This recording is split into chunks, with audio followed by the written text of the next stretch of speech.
Halo guys, kembali lagi dengan Kamar Movie di sini. Pada kesempatan kali ini, saya akan membahas sebuah alur cerita film tentang bagaimana aksi seorang mantan sniper yang telah dituduh melakukan percobaan pembunuhan terhadap Presiden Amerika.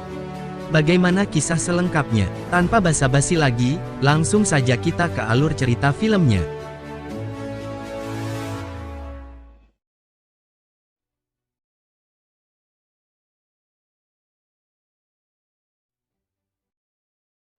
Movement. 2 men. 40 goats. They're not on anybody's side. We don't have to shoot them. You sure this is a peacekeeping mission?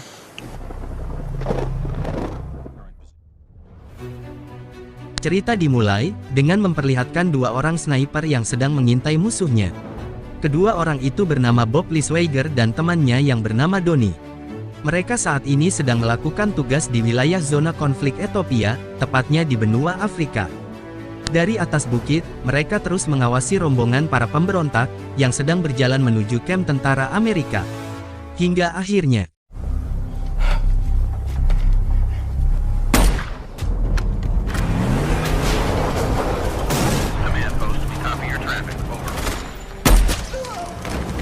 ketika mereka mengira bahwa rombongan itu sudah berhasil dilumpuhkan, tiba-tiba datanglah segerombol pemberontak lain yang kini jumlahnya lebih banyak.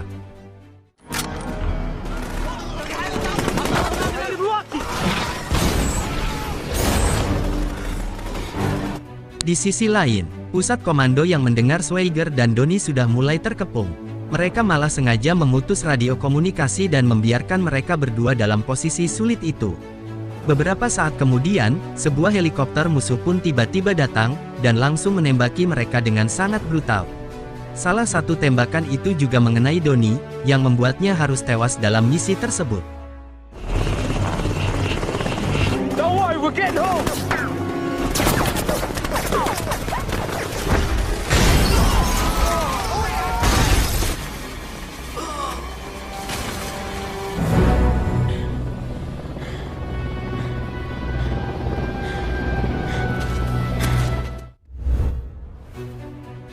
Schweiger yang tidak terima Donnie terbunuh, ia mencoba menembaki helikopter tersebut sampai kemudian berhasil membuatnya meledak. Setelah peristiwa mengerikan itu selesai, Schweiger memutuskan untuk pensiun dari dunia militer dan memilih mengasingkan diri di tengah hutan bersama anjing peliharaannya yang bernama Baron. Bersamanya lah Schweiger menghabiskan waktunya.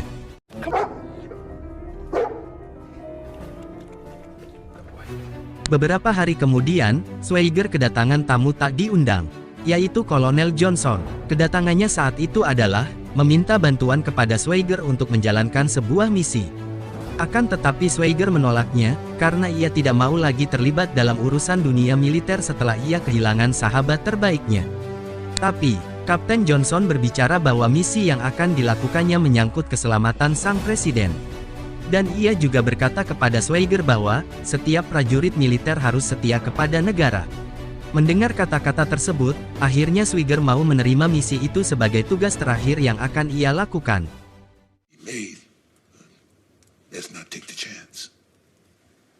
You know what it takes to make a shot at that range. Everything. That you support. Is that the new one?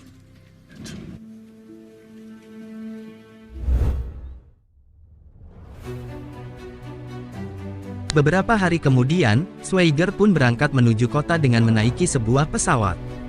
Sesampainya di Washington DC, dia bergegas ke tempat yang akan menjadi acara pertemuan presiden untuk mengecek keadaan di sekitarnya.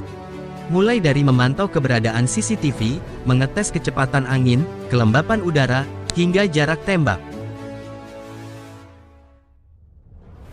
Waktu yang ditunggu pun tiba. Terlihat rombongan Presiden Amerika bersama dengan Uskup Ethiopia yang menuju ke tempat acara. Ketika acara tersebut berlangsung, terlihat Schweiger telah berada di sebuah gedung bersama Kapten Johnson. Di sana, Schweiger diperkenalkan oleh seorang polisi yang akan membantunya dalam misi ini. Dari gedung itu, Schweiger mulai memantau keadaan di sekitar tempat pertemuan dengan sangat cermat dan teliti. Got our guy in the college. Work there? You know what to say about the first thing they do. Minutes of angle. Now, send in the ERT. Karena Schweiger mempunyai insting prajurit yang sangat baik, ia mengatakan bahwa akan terjadi hal buruk terhadap presiden. Akan tetapi ketika ia menengok ke belakang untuk mencoba berbicara kepada si polisi yang menjadi partnernya itu, sesuatu hal yang tidak diinginkan terjadi.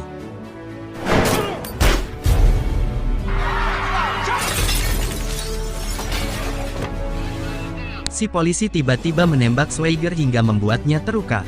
Di sisi lain kita juga melihat para orang-orang yang menghadiri acara presiden terlihat panik ketika mendengar suara tembakan, mereka lari berhamburan dan berusaha saling menyelamatkan dirinya dari tempat pertemuan.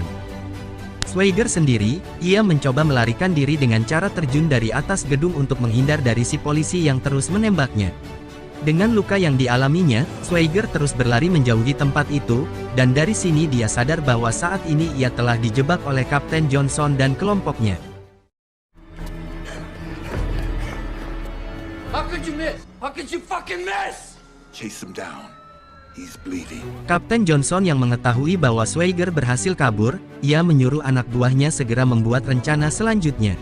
Dengan menggunakan sniper milik Schweiger, si kapten kemudian membuat sebuah skenario, di mana pelaku penembakan yang terjadi di acara presiden adalah ulah Schweiger dan menyeru FBI untuk mengejarnya.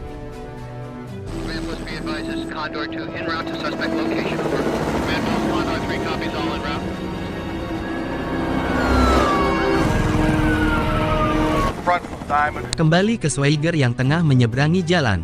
Di sana ia melihat seorang anggota FBI bernama Nick, dan mencoba untuk meminta bantuan kepadanya. Akan tetapi Schweiger yang saat ini menjadi buronan, Nick bukannya menolong, dia malah menodongkan sebuah pistol dan meminta Schweiger untuk menyerahkan dirinya. Schweiger yang merasa dirinya saat itu terancam, ia segera membalikan keadaan dengan menjatuhkan Nick. Schweiger berkata, bahwa saat ini dia telah dijebak. Kemudian Schweiger merebut pistol dan kunci mobil Nick lalu kabur meninggalkannya. Help! FBI! Took my weapon and my car. Don't worry, I already shot him twice. Can you repeat,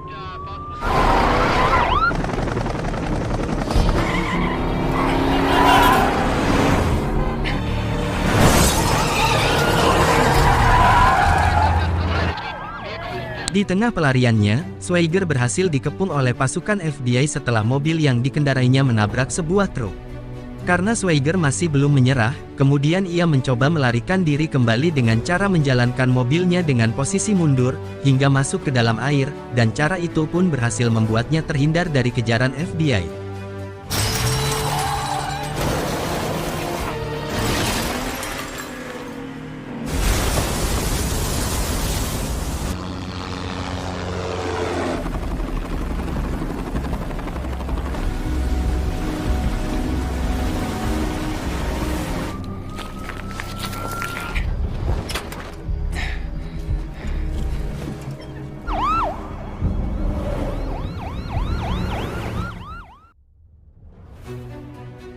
Setelah lolos dari pengejaran, Schweiger kini kembali melakukan perjalanannya. Kali ini ia pergi menuju rumah istri Donnie yang bernama Sarah. Di sana Schweiger meminta izin untuk tinggal sementara di rumahnya. Pada awalnya Sarah yang mengetahui bahwa Schweiger saat ini sedang diburu polisi pun menolaknya. Akan tetapi setelah Schweiger berbicara bahwa ia sedang dijebak oleh komandannya, Sarah pun mengizinkan Schweiger untuk tinggal sementara di sana. Adegan berpindah ke kantor FBI. Terlihat Nick sedang menyelidiki kasus penembakan presiden. Dari hasil penyelidikannya, Nick berasumsi bahwa yang melakukan semua ini bukanlah Schweiger. Ia juga berkata bahwa Schweiger benar-benar telah dijebak. Penyelidikan pun berlanjut ke TKP. Di sana ia menemukan hal janggal, mulai dari arah tembakan yang salah, hingga kesaksian palsu dari si polisi gendut yang melihat moncong senapan Schweiger keluar dari sebuah jendela. Setelah olah TKP selesai dilakukan, Nick berkeinginan memanggil si polisi untuk diinterogasi. Tapi teman Nick berkata, bahwa sekarang si polisi gendut telah meninggal dibunuh oleh seorang perampok. Di sisi lain, Kapten Johnson yang mendengar bahwa Nick telah menyelidiki kasus penembakan presiden itu pun merasa khawatir. Takut kejahatannya akan dibongkar, Kapten Johnson segera menyuruh anak buahnya untuk mencari Nick dan menangkapnya. drugs out of your system. Look awful suspicious.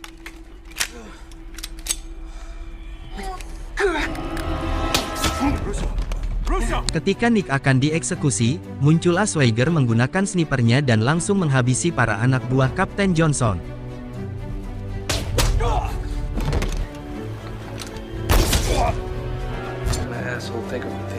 Setelah Nick berhasil diselamatkan, kini Swagger akan melanjutkan tugasnya, yaitu membongkar konspirasi penembakan presiden yang telah melibatkan dirinya. Swagger berkata, jika hukum tidak bisa menghentikan Kapten Johnson, maka ia sendiri yang akan mencari keadilan, sekaligus ia menyatakan bahwa babak baru akan segera dimulai. Nick yang merasa dirinya berhutang nyawa, kini ia siap untuk membantu Swagger dalam menyelesaikan misinya. Beberapa waktu kemudian, mereka berdua pergi ke suatu daerah, yang dimana di tempat tersebut ada seorang kakek tua yang merupakan legenda sniper terhebat. Setelah bertemu dengan kakek tersebut, mereka langsung menyampaikan maksud dan tujuan kedatangannya. Di sana Swagger ingin mengetahui tentang sebuah senjata yang digunakan penembak jitu dalam sebuah konspirasi yang kini telah menjebaknya. Ketika si kakek mulai menjelaskan, di situ Swagger mulai mengetahui bahwa sang sniper yang melakukan penembakan dalam acara pertemuan presiden saat itu adalah seseorang yang menggunakan sebuah kursi roda. Ia bernama Michael. Somebody other than him? There was one guy, an artillery strike. Leveled a square block. Never heard from him no more. The moment you think you got it figured, you're wrong. Nick kemudian menelpon temannya untuk mencari tahu keberadaan Michael, dan temannya mengatakan bahwa saat ini Michael sedang berada di Virginia. Di sisi lain, Kapten Johnson yang kini semakin terdesak, kembali menyuruh bawahannya untuk menculik Sarah. Ia akan memancing Swagger agar keluar dari tempat persembunyiannya. Scene berpindah, terlihat Swagger dan Nick sedang mengintai sebuah rumah yang sedang dijaga ketat oleh anggota FBI. Rumah itu adalah milik Michael. Di sana mereka berdua kemudian menyusun strategi, dengan membuat sebuah bom peledak, dan mengajari Nick untuk menembak menggunakan sniper.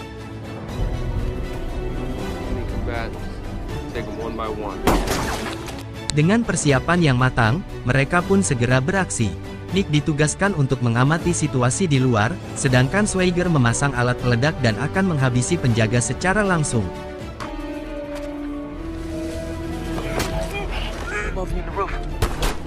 Akhirnya, Swagger berhasil memasuki rumah untuk menemui Michael. Sambil menodongkan sebuah pistol, Swagger kemudian menginterogasi Michael tentang sebuah konspirasi yang menjebak dirinya. Di situ Michael berkata, bahwa Kapten Johnson bersama anggotanya, telah melakukan sebuah pembantaian dan pengusiran terhadap penduduk Ethiopia atas perintah seorang senator yang bernama Charles, dengan tujuan untuk mengembangkan sebuah bisnis di sana. Mereka khawatir jika uskup Ethiopia akan membocorkan kejahatannya kepada Presiden Amerika. Michael juga memberitahu kepada Swagger, jika Sarah sekarang telah diculik oleh anggota Kapten Johnson. Setelah menjelaskan semuanya, kemudian Michael mengeluarkan sebuah pistol dan ia pun bunuh diri. Tapi untungnya, Swagger telah merekam percakapan mereka berdua. Ketika Swagger akan pergi, tiba-tiba pasukan elit utusan Kapten Johnson datang untuk mengepung tempat itu, namun tanpa sadar, mereka telah masuk ke dalam jebakan yang sebelumnya dipasang oleh Swagger.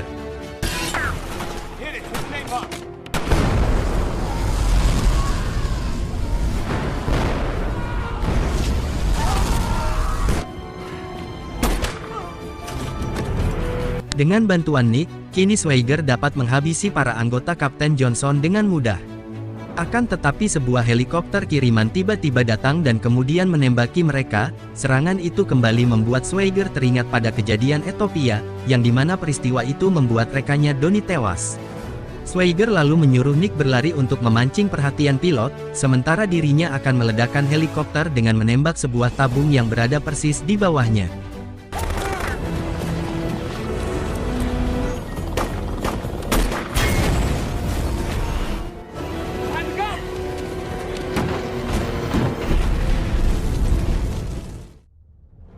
Setelah berhasil mengalahkan Michael dan mendapatkan sebuah bukti, Swagger kemudian menelpon Kapten Johnson untuk melepaskan Sarah dan membuat sebuah kesepakatan, lalu mereka pun menentukan lokasi pertemuan.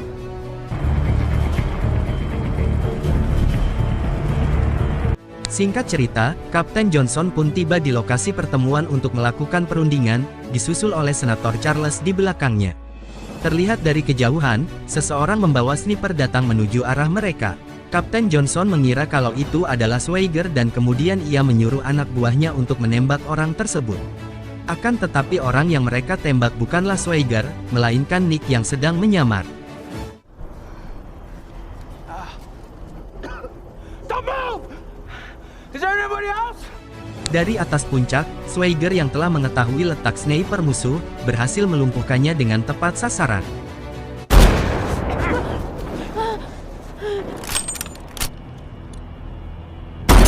Melihat hal itu Kapten Johnson dan antek-anteknya dibuat bingung, kemudian anak buah Kapten Johnson menantang Swagger untuk muncul menghadapinya atau Sarah akan ia bunuh. Akan tetapi Swagger memberi peringatan dengan menembak tangan orang tersebut hingga putus.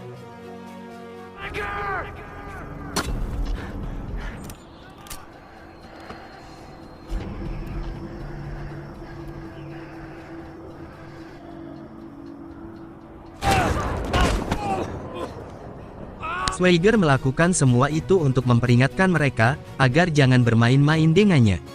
Selang beberapa saat, ia menunjukkan dirinya dan berlari menuruni puncak untuk mendekati mereka. Di sana Swagger bertanya, kenapa Kapten Johnson dan Senator Charles menjebaknya dan melakukan banyak kejahatan di Ethiopia. Sang senator lalu menjawab, bahwa ia melakukan itu semua untuk menutupi pembangunan bisnisnya di sana, dan ia menyuruh Michael menembak uskup Ethiopia agar semua kejahatan yang dilakukannya tidak diketahui oleh Presiden Amerika. Senator juga meminta agar Swagger bersedia bergabung ke dalam kelompok mereka dengan iming-iming akan mendapat bayaran yang sangat banyak, namun Swagger menolaknya. Tiba-tiba sebuah helikopter FBI datang, dan kemudian mereka menangkap Swagger dan Nick untuk diinterogasi atas kejadian penembakan. Sedangkan Kapten Johnson dan Senator Charles terlihat sangat senang bisa mempermainkan Swagger. Sebelum helikopter FBI membawanya pergi, Senator berkata kepada Swagger bahwa tidak ada yang bisa menyentuh dirinya, dan dia adalah seorang yang kebal terhadap hukum. I wanna. Got your rifle.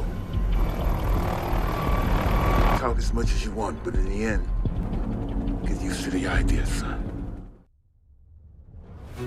Scene berpindah ke Washington, di mana Swagger sekarang akan melakukan persidangan atas tuduhan penembakan presiden. Ketika sidang dimulai dan interogasi sedang berlangsung, Swagger meminta izin kepada sang hakim untuk melakukan pembelaan dan akan menjelaskan tentang sebuah konspirasi yang telah menjebaknya. Kemudian hakim di sana pun mengabulkan permintaan Swagger dan mempersilahkan dirinya berbicara untuk membuktikan bahwa ia tidak bersalah. Di saat itu juga, Swagger mulai menjelaskan, jika memang sniper itu miliknya. Lalu ia memasukkan sebuah peluru dan mulai menodongkan senjata itu ke orang-orang di sana yang membuat semuanya panik. Every weapon in my house. Swagger kembali menjelaskan bahwa, ia selalu mengganti pin snipernya, agar tidak ada orang lain yang bisa memakainya. Sangat tidak mungkin jika ia yang melakukan penembakan pada acara presiden dengan senjata yang tidak bisa digunakan. Kemudian Nick mencoba membantu Swagger dengan melihatkan sebuah bukti foto, dan tindakan kekejaman lain yang dilakukan Kapten Johnson dan Senator di Ethiopia. Tapi sayang, hakim tidak bisa menahan mereka karena kejadian itu di luar kewenangan Amerika. Swagger yang mendengarnya, tentu saja merasa sangat kecewa atas apa yang telah diucapkan sang hakim. Sidang itu kemudian ditutup, dengan Swagger yang dinyatakan tidak bersalah. Singkat cerita malam pun tiba. Di sana terlihat Senator dan Kapten Johnson sedang merayakan keberhasilannya. Tiba-tiba mereka dikagetkan oleh seorang penjaga yang tertembak lalu jatuh di hadapannya. Kapten Johnson yang mencoba melihat kondisi di sekitarnya juga tak luput dari sasaran. We have our personnel on the ground ready to neutralize the problem, but They requested you. Setelah mengetahui jika Swagger datang, mereka pun segera bersembunyi dan menyelamatkan diri. Akan tetapi Swagger yang sudah sangat marah karena telah dipermainkan itu pun terus meneror hingga membuat Senator dan temannya sangat ketakutan. He's under the floor! Oh!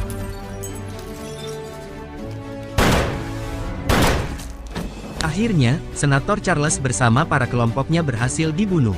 Sebelum Swagger pergi dari tempat itu, ia terlebih dahulu mematahkan saluran pipa gas yang kemudian membuat rumah itu terbakar. Dan film pun selesai.